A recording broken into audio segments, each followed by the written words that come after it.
सुप्रभात बच्चों, मैं पंकज कुमार ओझा, हिंदी शिक्षक, modern English school, Bihar Sharif से।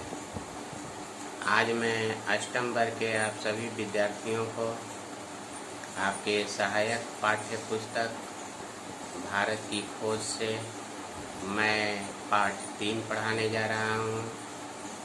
आज का विषय है उपनिषद और इस पाठ में हम लोग उपनिषद के बारे में जानेंगे और उपनिषद हमें क्या बताता है इसके बारे में भी हम लोग जानेंगे।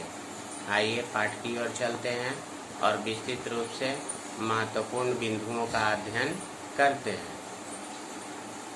पाठ 3 है, उपनिषद है, मैं पढ़ाने जा रहा हूँ। देखो बच्चों, उपनिषद का जो समय रहा है वो 800 के आसपास माना जाता है। लगभग आज से 800 पहले हमारे पूर्वज कैसे थे, क्या थे, क्या करते थे, नहीं करते थे, उनका रहने का ढंग कैसा था, उनका भोजन कैसा था, आवास कैसा था, ये सारी बात हम लोग आर्यों के माध्यम से जानते हैं। उस समय यहाँ आर्य लोग थे और उनका क्या चिंतन था, इसके बारे में हम उपनिषद के बारे में उपनिषद से अध्ययन करते हैं। उपनिषद आर्यों के चिंतन से आगे ले जाता है। उपनिषद उस समय क्या चिंतन करते थे, क्या सोचते थे, उनके सोचने का ढंग कैसा था, वे किस तरह से अपनी सोच रखकर अपने को विकास करते थे, उस समय का समाज कैसा था, समाज में लोगों का चिंतन कैसा था, सोच कैसा था, क्या वो आज ही के समय जैसा हम लोगों के समाज में सोच है वैसा ही था या कुछ अंतर था। तो ये उपनिषद हमें बताता है कि आर्यों का चिंतन क्या था और उनके चिंतन से आगे ले जाता है। आज हम लोग आर्यों के चिंतन को छोड़, आज हम लोग आर्यों के चिंतन को पढ़कर और उससे हम लोग आगे जाते हैं और हमें कौन आगे ले जाता है? ये उपनिषद आगे ले जाता है। किनके सोच को? चिंतन, आर्यों के चिंतन से आगे ले जाता है।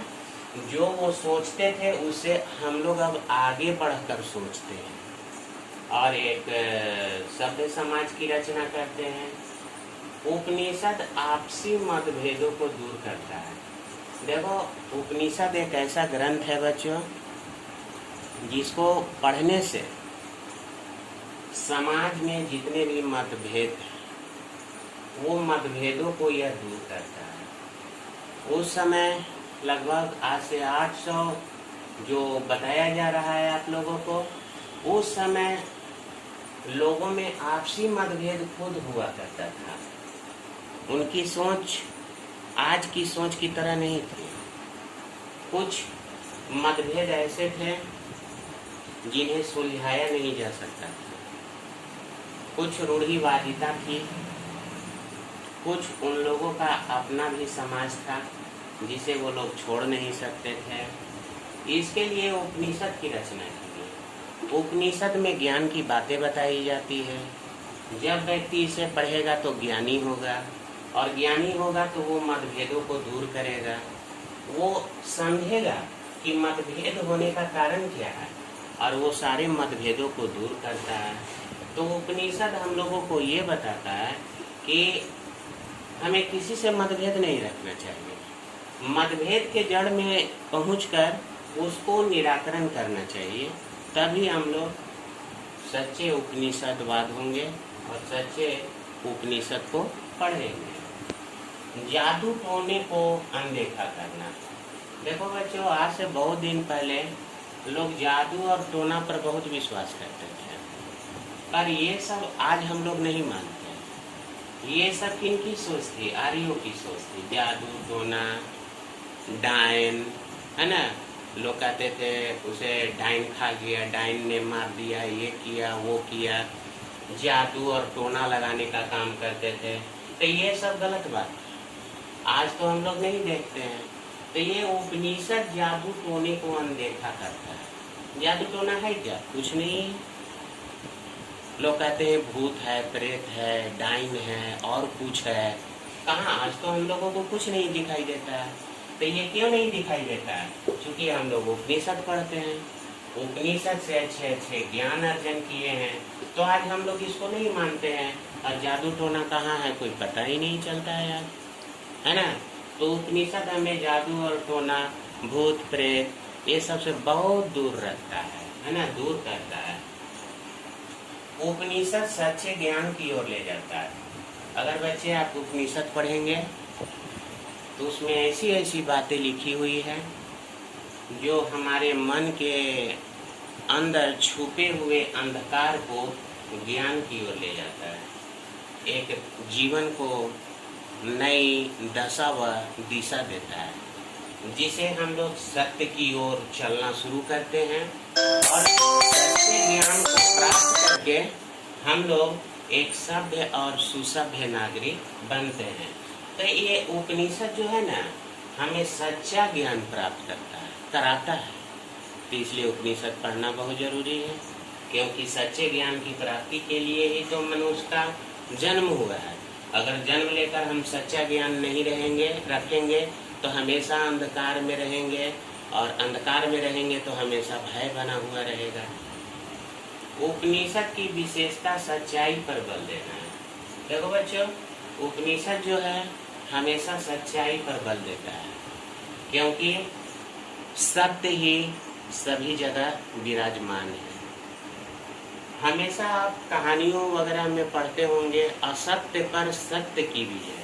तो देखो बच्चे, ये उपनिषद हमेशा सच्चाई पर बल देता है और ये बताता है कि हर मानव को, हर मनुष्य को, हर प्राणी को सच्चाई के मार्ग पर चलना चाहिए और सच्चाई के मार्ग पर चलकर अपने आप को एक सुसभ्य नागरिक बनना चाहिए, ताकि हम समाज को कुछ दे सकें, है ना।